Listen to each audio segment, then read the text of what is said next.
Richard, did you just send me our private 2024 financial results via email? Yeah. Next time, will you just kite it to me, please? This is really sensitive stuff. What it to you? Kite it. Did you say Al Qaeda it? Yep. 100%. I want you to send our company's financial results through the Al Qaeda network. Do you know how to log in? You moron?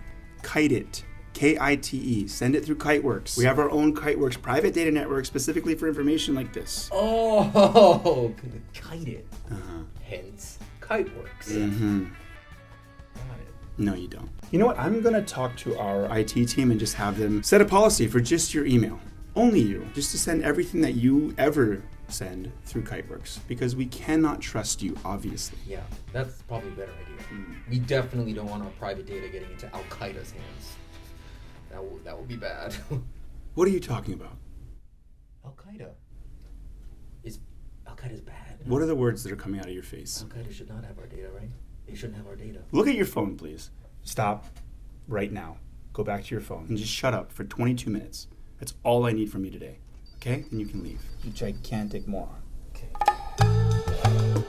Don't let employees like this compromise your most sensitive data. Make sure they kite it. Deploy a Kiteworks private data network in your company and make sure no one acts like a Richard. Why did you send me an email that just says kite it?